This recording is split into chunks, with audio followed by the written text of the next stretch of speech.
नमस्कार, मैं हूं केशव तिवारी और अलग अंदाज में रहती हैं खबरें हमारी। अगर आप धर्म, संस्कृति और सभ्यता के नाम पर वोट मांगते हैं, राम मंदिर के नाम पर वोट मांगते हैं और अगर आपकी सरकार बन जाती है तो कायदे से आपको मर्यादा पुरुषोत्तम राम के पद चिन्हों के आधार पर सरकार चलानी चाहिए। मध्य प्रदेश के अंदर भारतीय जनता पार्टी की सरकार है और मध्य प्रदेश में ही चित्रकूट है जहां मर्यादा पुरुषोत्तम राम ने वर्षों तपस्या की। तो मध्य प्रदेश की जनता यह उम्मीद करती है कि मध्य प्रदेश में राम राज्य की स्थापना हो। उत्तर प्रदेश में अयोध्या है, मर्यादा पुरुषोत्तम राम अयोध्या के निवासी रहे हैं। उत्तर प्रदेश में योगी आदित्यनाथ की सरकार है तो उन्होंने कानून और व्यवस्था के दृष्टिकोण से उत्तर प्रदेश में राम राज्य की स्थापना तो कर दी है। लेकिन बड़े अफसोस के साथ कहना पड़ रहा है कि मध्य प्रदेश में सरकार तो भारतीय जनता पार्टी की है लेकिन मध्य प्रदेश के अंदर रावण राज्य की स्थापना है। जिस तरीके से रावण ने सीता का हरण किया था, लेकिन सतना के अंदर जिस चौपाटी को सतना शहर के महापौर योगेश ताम्रकार ने इसलिए आबाद किया था कि सिमरिया चौराहे जैसे व्यस्ततम चौराहे में जाम न लगे, लेकिन आज चौपाटी में क्या नहीं होता। दुनिया के सारे जुल्म अगर कहीं हो रहे हैं तो उस चौपाटी में ही हो रहे हैं। उस चौपाटी में सट्टा होता है, उस चौपाटी में सट्टे की पर्ची कटती है, उस चौपाटी में खुलेआम शराब बिकती है, उस चौपाटी में लोग खुलेआम शराब पीते हैं, उस चौपाटी में गांजा बिकता है, उस चौपाटी में कोरेक्स बिकती है, उस चौपाटी में नशे के बड़े कारोबार होते हैं। और आश्चर्यजनक बात तो यह है कि उस चौपाटी में जो नशे का कारोबार चलाते हैं या यूं कहें कि काली करतूत के कारोबारी हैं, उन्हीं के यहां बैठकर खाकी शराब पीती है, हफ्ता वसूलती है। इसी चौपाटी के इर्द गिर्द जिस्म की जुम्बिश भी होती है। इन अवैध कारोबारी से आसपास के व्यापारी हैरान परेशान हैं और जो व्यापारी हैं वह भारतीय जनता पार्टी से जुड़े हुए हैं। बावजूद इसके उनकी शिकायत के बाद भी इन अपराधियों का एक रोंवा, एक बाल भी पुलिस बांका नहीं कर पाई। हम राम राज्य की बात तो करते हैं, लेकिन नीरज ने कविता लिखी थी कि राम राज्य के सुघर रोशनी दामन में देखो सीता की लाज उतारी जाती है। जिस चौपाटी को सतना शहर के महापौर ने आम आदमियों के लिए इसलिए खोला था कि लोग एक ही जगह जाकर वहां बिना जाम में फंसे अपने मन का लजीज कुछ खा सकें, लेकिन उस चौपाटी में आज की तारीख में सब कुछ चौपट हो चुका है। उस चौपाटी में दिन के उजाले से लेकर रात के अंधेरे तक वह सब कुछ होता है जिसे गैर कानूनी डंके की चोट पर कहा जा सकता है। लेकिन अगर उस पूरे जुर्म की दुनिया को कोई जायज ठहराएगा तो वह है उस क्षेत्र का थाना और उस क्षेत्र की पुलिस।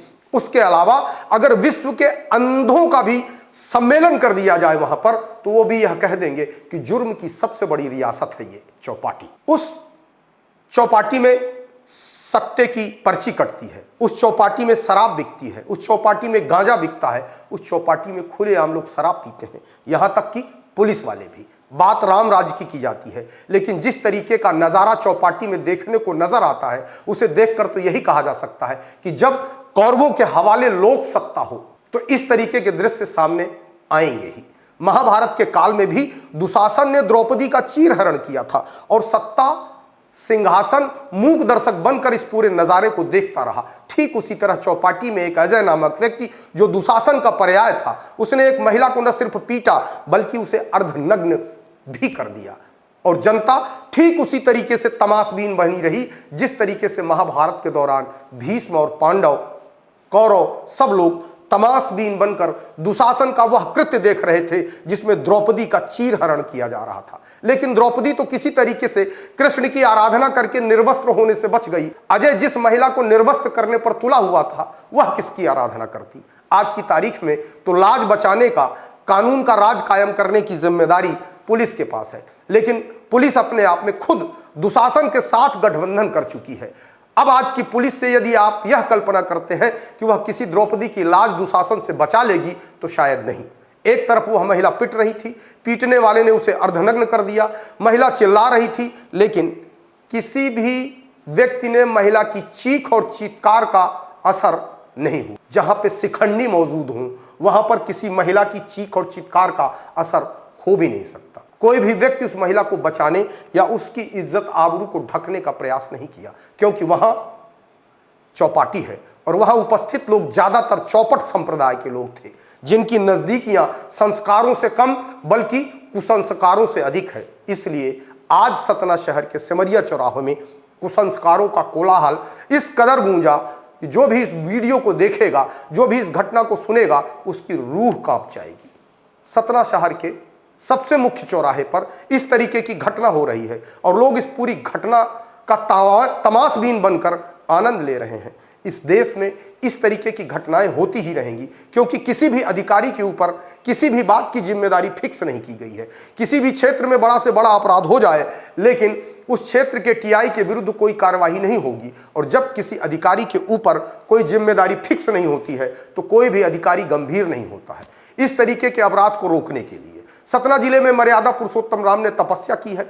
कुछ दिनों पूर्व तक मैहर की माई शारदा का पवित्र धाम भी सतना जिले में ही था। सतना का नाम कहीं न कहीं सांस्कृतिक विरासत के रूप में लिया जाता है, लेकिन अधिकारियों की निरंकुशता और लापरवाही के चलते सतना के माथे पर जिस तरीके का कलंक का टीका लगता है, उससे न अधिकारी शर्मिंदा है और न सत्तारूढ़ दल के नेता। सतना जिले से एक महिला मध्य प्रदेश के मंत्रिमंडल में भी शामिल है। अगर मेरी आवाज उन तक पहुंचे तो उन्हें इस घटना में शामिल लोगों के विरुद्ध कार्यवाही तो करानी चाहिए, लेकिन उन लोगों के विरुद्ध भी कार्यवाही करानी चाहिए जिनके क्षेत्र में इस तरीके की घटनाएं घट रही हैं। जो लोग, जिन लोगों की वजह से कानून व्यवस्था प्रभावित हो रही है, जो लोग अपने क्षेत्र में कानून व्यवस्था का राज कायम नहीं कर पा रहे हैं।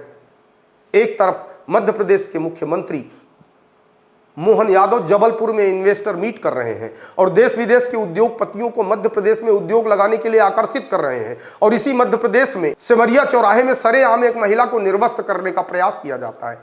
क्या यह कानून व्यवस्था सही है? क्या इस तरीके की कानून व्यवस्था में देश और विदेश के इन्वेस्टर आकर इन्वेस्ट करेंगे? इस तरीके की घटना होने के बाद यदि किसी भी जिम्मेदार अधिकारी के पास जरा भी शर्म, जरा भी हया है, जरा भी नैतिकता है तो उसे अपने पद से तत्काल इस्तीफा दे देना चाहिए।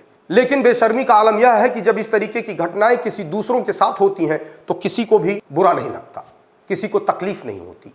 लेकिन इतना सब कुछ हो जाने के बाद भी मैं नाउम्मीद नहीं हूं। उम्मीद करता हूं कि मध्य प्रदेश के अंदर भारतीय जनता पार्टी की सरकार उन लोगों के विरुद्ध तत्काल प्रभाव से कार्रवाई करेगी जिन लोगों की लापरवाही की वजह से इस तरीके की घटनाएं मुकम्मल होती हैं, जिस तरीके की घटनाएं सुनिश्चित होती हैं, जिस तरीके की घटनाएं घटित होती हैं। इतना सब कुछ हो जाने के बाद भी सत्तारूढ़ दल के नेताओं का लाचार, असमर्थ, दयनीय मौन देखने के बाद तो यही कहा जा सकता है कि बेबसी के बाग में जिस तरीके के जुल्म का बोलबाला है, यदि यही खत्म नहीं हुआ तो संकेत बहुत गंदे हैं। क्या इस तरीके की घटनाओं के बाद इस जुर्म में जो लोग शामिल हैं उनके घर पे बुलडोजर चलेगा? इस तरीके के तमाम सवाल आम आदमी के दिमाग में कौंध रहे हैं कि आखिरकार हम किस दुनिया में जी रहे हैं। एक महिला सरेआम दिन दहाड़े सैकड़ों लोगों के बीच में पिट रही है, निर्वस्त्र हो रही है और लोग उसे बचा नहीं रहे हैं। लोग उसका वीडियो बना रहे हैं, लोग इस बात की सूचना पुलिस को नहीं दे रहे हैं, वीडियो बना रहे हैं। और सरेआम दिन दहाड़े इस तरीके की घटनाएं तभी होती हैं जब पुलिस की जांग में बैठकर